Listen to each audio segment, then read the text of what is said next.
So, originally, I was planning to discuss an iceberg based on video game Easter eggs, but decided to tone it down to discuss something else instead. I wanted to do an iceberg, and I found one I liked, based on a game I've been playing a lot recently. That's right, Half-Life. Half-Life is a series that needs no introduction. A game that set standards for first-person shooters, had a, well, at the time, impressive physics engine, and set some amazing storytelling beats that future games would follow. The first Half-Life game I beat was Half-Life Alyx, and I've currently been going through Half-Life 2. I don't think I need to explain how amazing of a franchise Half-Life is. It's really something. But you all know how these iceberg vids work. Most common knowledge up top, and the deeper we go, the more obscure they become. This iceberg was made by Nova Prospect on Reddit. So let's dive in and see what's in part 1 of the Half-Life Iceberg.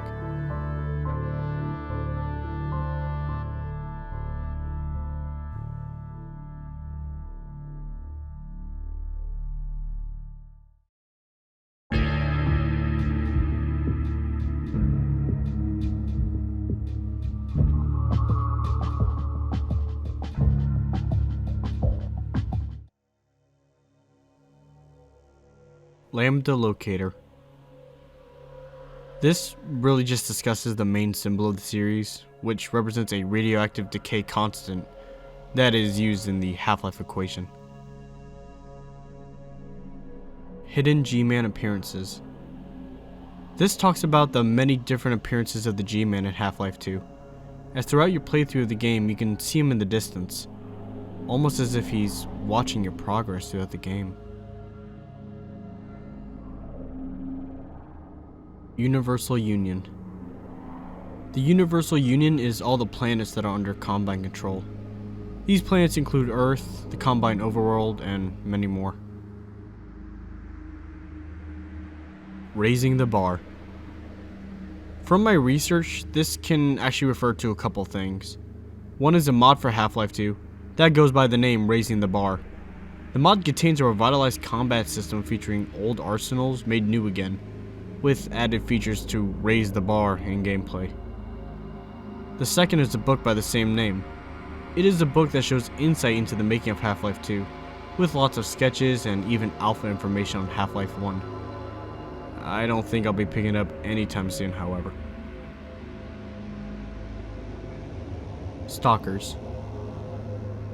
Stalkers are humans who have been drastically altered, both physically and mentally, through extreme brutal surgery by the Combine. They are servants, mindlessly operating Combine machinery and guarding the core of the Citadel. Though they serve the Combine, Stalkers play the role of neutral antagonists. Sewer VORTIGAUNT. This refers to a VORTIGAUNT that can be found in Chapter 4 of Half-Life 2.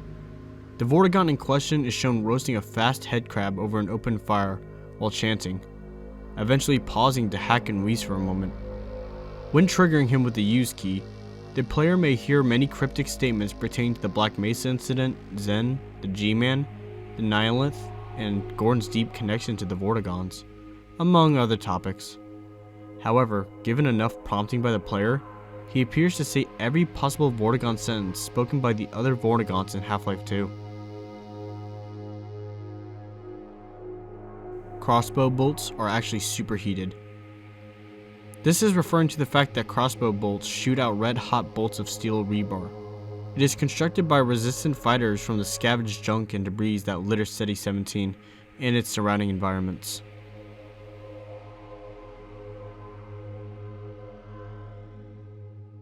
Creepy radio sound.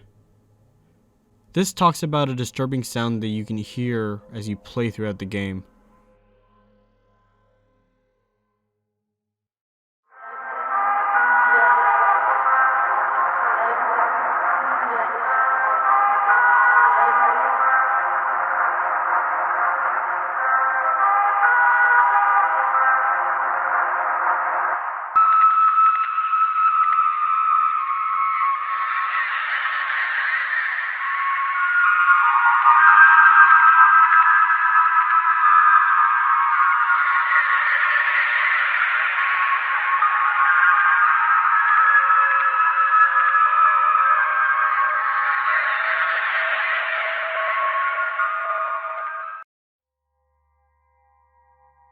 From what we know, these sounds are taken from 2 samples that come from the 1995 sample library, Cuckoo Land, Ghost in the Machine from 0G.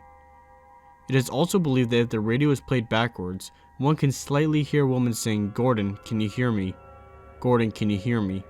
Or, "G-Man, can you hear me? G-Man, can you hear me?"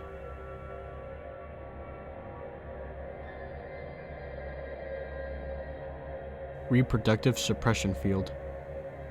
The suppression field is a field imposed by the Combine upon gaining dominance of Earth, which prevents humans' procreation as part of the Combine's plan for total elimination of the human species. Alex can be blinded by the flashlight.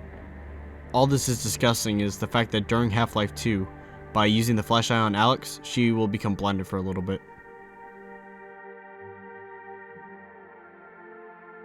AR-3. The AR-3, also known as the Assault Rifle 3, is a non-existent weapon referred to in a conversation between some resistant members at White Forest. It is also presumably intended to be the successor of the AR-2, due to the similarities in their name. Overwatch Dispatcher. The Overwatch Dispatcher, sometimes simply referred to as Overwatch in-game, is an artificial intelligence device with a feminine voice that broadcasts orders to units via their communication radios, as well as via local PA systems. She is tasked with commanding all Overwatch forces on the Earth, as well as giving orders to citizens. Her role also offers significant insight into the inner workings of the Combine.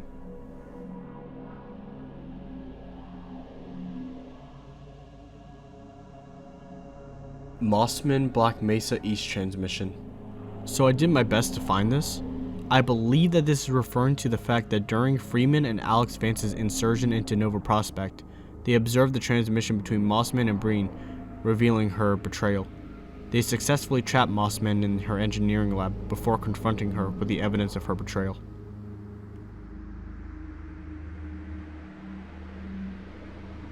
Throw a can at Metro Cop. This is referring to an old meme in the Half-Life community. When you first stop in City 17, you are stopped by a Metro Cop.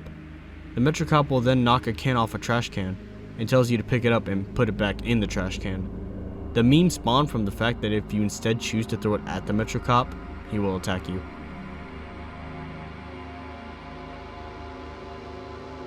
Avoid seesaw puzzle by making stairs. From what I found, this is talking about the fact that instead of needing to do one of the seesaw puzzles in Half-Life 2, you can instead skip the entire puzzle by simply making stairs out of the trash from the surrounding area. PAINTCAN paint decals. I believe this is talking about the spray painted symbols of the LAMBDA symbol around the game world that can be found on the walls of the world. Cubage G-Man. Apparently, this is about a fact that a Half-Life 2 official guide states that Colonel Cubage has clandestine meetings with the G-Man, which can actually be seen throughout the game. Source stuttering audio bug. This talks about how Half-Life 2 has an audio stuttering issue that was finally narrowed down to an issue with the engine's texture management, causing the audio of characters, music, and sound effects to stutter. That is the end of the tip of the iceberg. It was short and it was sweet. I plan to do the other parts at a later date, as I just wanted to see how this video would do first. But with all that, we have reached the end. I was kind of hoping it was going to be longer, but that's fine. Thank you for watching, and I'll catch y'all on the flip side.